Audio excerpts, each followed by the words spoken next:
Om Shanti. In this series of Beyond questions, today's question is, Baba says, give your burden to me, how to give?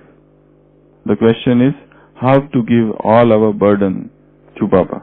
How to give? What is the answer? By writing. Yes, write down everything, whatever is in your heart. Whatever is in your heart without any hesitation, without any reservations.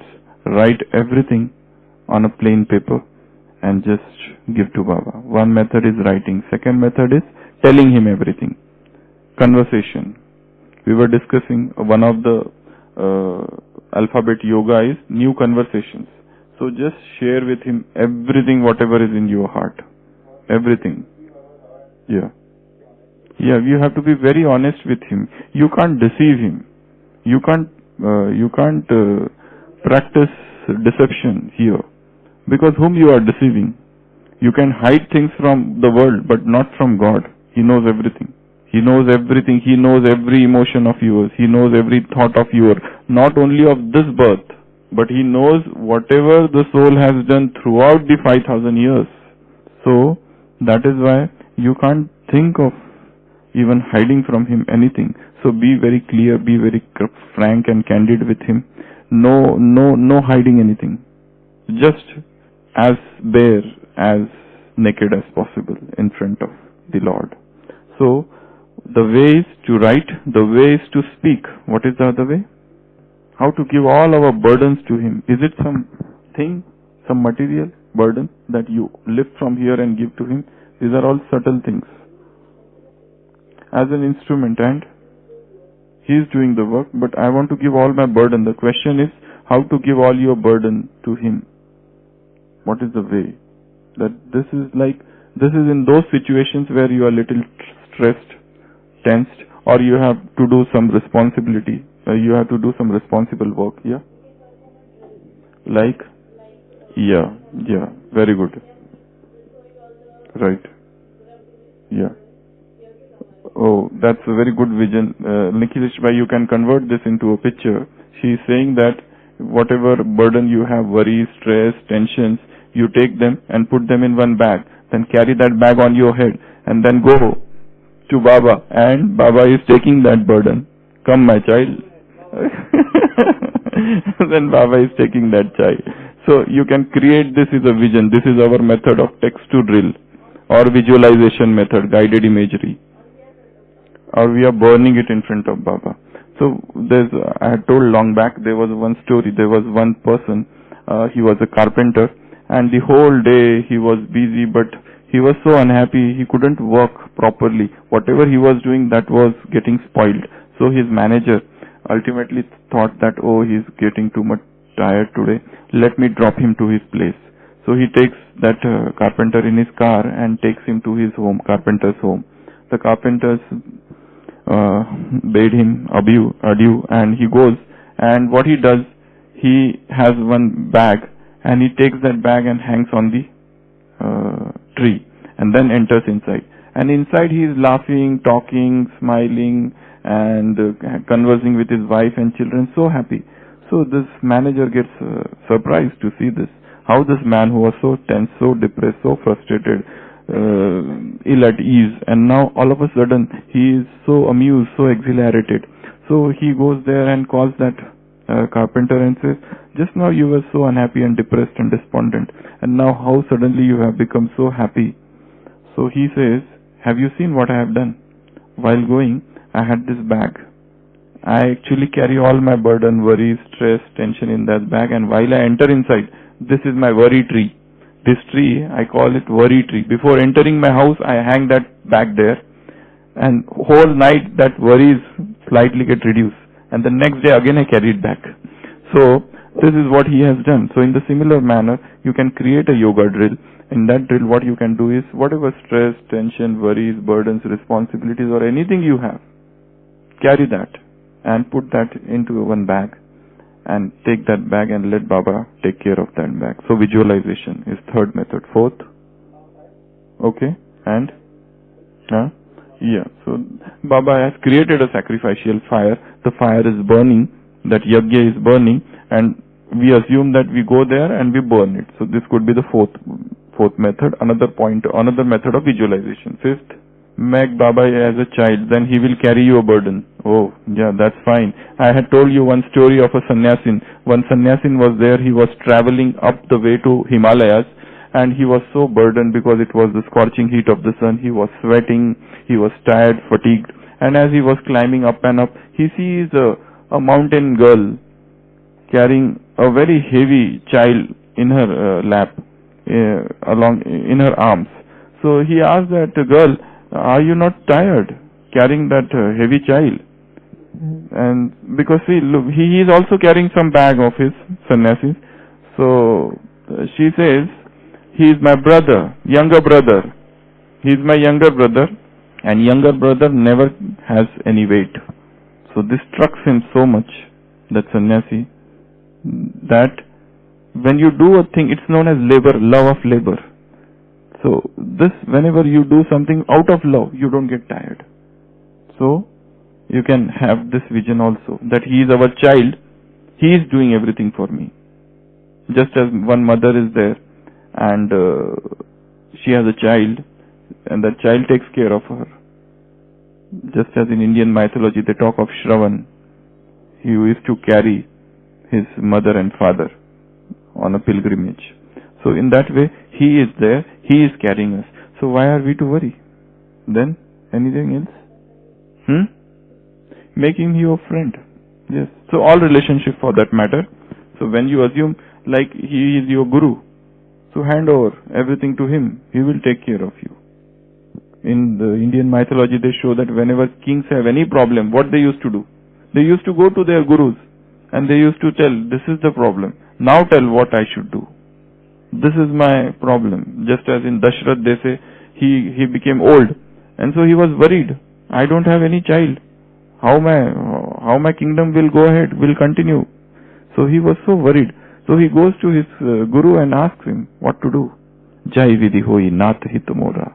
Tell me that way by which I will be benefited. He doesn't ask him, give me child. He says, tell some way by which I will be benefited. It's a very divine way of asking that. So give all your burden to him. Convert into a drill, visualize, and feel that yes, you are giving. Or you can even see that this is the burden, I am handing over to him. As if burden is that thing, some responsibility or whatever he has given, it is a thing. You convert that into a thing and give him this, and he has taken it. See that. Yeah? Yeah. Yeah, I'm always with you. I'm always with you. I'm always with you. This is what he has promised, that I will stay with you. You call me and I am there. Huzur, Hazir, that's what the words Baba uses. Next question is, in Sister Shivani's class, she said give positive vibration to food and water and then only eat. Is it necessary to do it exclusively even when you are preparing and eating in Baba's yad? It's like you are prepared food in remembrance, and now when you are eating, that time should we remember Baba or not? Why? It has already been prepared in Baba's remembrance. Somebody has offered bhog, it is prepared in Baba's remembrance, it is made by pure thoughts and vibrations, and it has come from righteous money. So now, what is the need? Let's enjoy and eat. Yeah. Yeah. Okay, so this interval from the time from the bhog and to your platter, to your plate, the food has come, few things have happened here, right? So because the entire world is too much tamopradhan, so we can't rely on this tamopradhan world, even though we rely on the purity of the food and the bhog that is offered, and with the purity of the mind that the food is prepared, but it is always possible, so that is one reason. Okay, so next. Yeah. Okay, that is another thing. Here the question is why we should eat in remembrance. Maya will eat it, okay. So we don't want Maya to eat Brahma Bhojan and become strong and defeat us. So we should not give our share to Maya at all. We have to be selfish here. Okay. Okay, so if food is eaten, because what will happen, then those greed will arise. Then that this taste sensation will take over us. That sensuality will arise because we are eating for taste, not for the survival of the body, not for maintaining the body, because this new sanskars of taste will form. Because if it is tasty, we want more. If we are given less, then we are unhappy. If we see that, then we will see favoritism. Somebody is getting more, we are not getting that. So this nepotism, favoritism, whatever, these things will happen. So all those things will arise in our mind. Then this is a Srimad. Most important thing is this is Srimad, that you have to eat in remembrance. And this itself can convert into a yoga. Because you otherwise want to make your yoga chart to 8 hours. So how you are going to do that? You don't have time to sit. So yes, this bhojan, this food, your supper, your lunch, your dinner, your breakfast, everything should convert into a yoga time. So that we eat, how we eat, very slowly, nicely, in silence, in remembrance. This is very good to have that. Most important thing is to eat in silence. With good feeling, with positive vibrations, without a complaining attitude. Oh, salt is not there, oil is less, somebody has put more salt, it is not tasty. It's very difficult. Means like, see, food is prepared, we always think that this is from Baba's yajna, that it is coming to us. Whatever it is coming from him. Then only, otherwise we will be colored by all these emotions, all these taste sensations, and then complaining attitude. So complain is a negative thing actually. Any negative thought creates negative vibrations. Negative subtle body is created for that point of time. And we are eating in that subtle body, with that negative subtle body. So food also will be, it will be a violent food. Hinsak. It not be the non-violent. So that is also there. Then it is as good as eating non-vegetarian food if you are eating in anger, they say. It's eating as if because you are eating, it's a non-vegetarian food then. So make your own food, offer your own bhog, that is the best thing. And offer bhog and eat in remembrance, eat slowly. If you don't eat in remembrance, you will tend to eat fast. Because when things are tasty, you want to eat fast.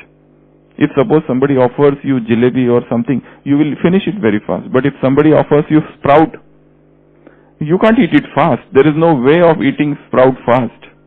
If you are offered 2 jalebis, there is always a tendency that you want one more. But if you are given 1 katori of sprout, you have never asked for one more. There is less likely, no chances that you ask more, because you have to eat it slowly. It is, yeah? That is a high fiber diet. So there are some medical reasons also, because all tasty, oily, greasy and spicy things, they all stimulate appetite. After eating those food, you want more water also. You want more water, you want to eat more, and after you eat, new taste sensations are created. These taste buds keep on changing it takes about 10 to 12 days for new taste buds. If you start eating without salt for 12 days, then you will not like to eat salt. 12 days. New taste buds are created. But people are so addicted to salt. People are so addicted to sugar that they can't get rid of sugar addictions. Sugar is an addiction. Real addiction actually, I will say. Sugar addiction. There was a time, I remember in 2003 when I came in Gyan, I used to like that tosha so much. So moment I used to get up early in the morning, I wanted that. At 3:30 only I wanted that. So it was like that, long back that was. So this, how to get rid of anything. I had on 1st January 2014, there was a Murli on Swaraj Adhikari, and I decided I give up sugar. And I gave up sugar from that day. I have not touched sugar from that time till now. Only once, when Dadi Janki gave me once a toli, I kept it aside. Dadi said, where it is? I said, it is there. Eat. Then I started talking something else. Then Dadi said again, where is it? I said, it is there. Eat. I said, I will eat after some time. Then I started asking her, how is the abdomen, how is the pain and all. Then he said, where is the toli? I said, it is there. Eat. He said, eat.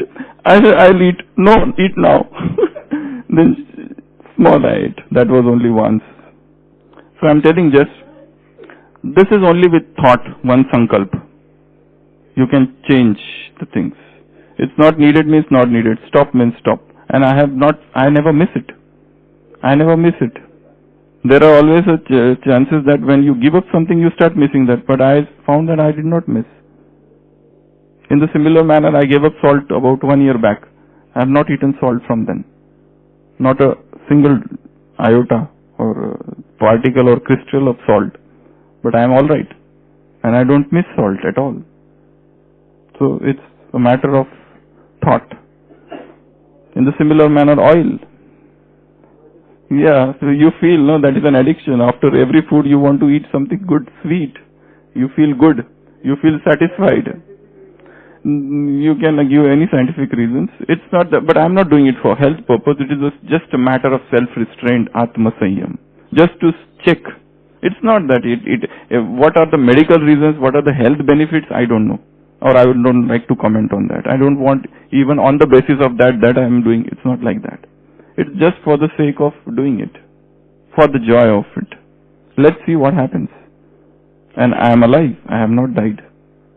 So, salt, sugar, all these oils, all these spices, how much they are required, that's a question. So here we have just digressing from the topic. This is a total digression. So here the topic was about eating in Baba's yard. That makes you all the more powerful. But also don't think that by giving up this and giving up that you become yogi. That itself can become a sort of fanaticism. We do this, you do that. It's not like that. Just for example, veganism. Vegan is a good thing. But you do it for yourself. Don't try to preach it. That's what I feel. Veganism is a very good thing. But it's a controversial topic in Brahmin family. So why, if they want to eat, let them eat. Why we can't do anything? We can't do anything. So these are the today's question. Om Shanti.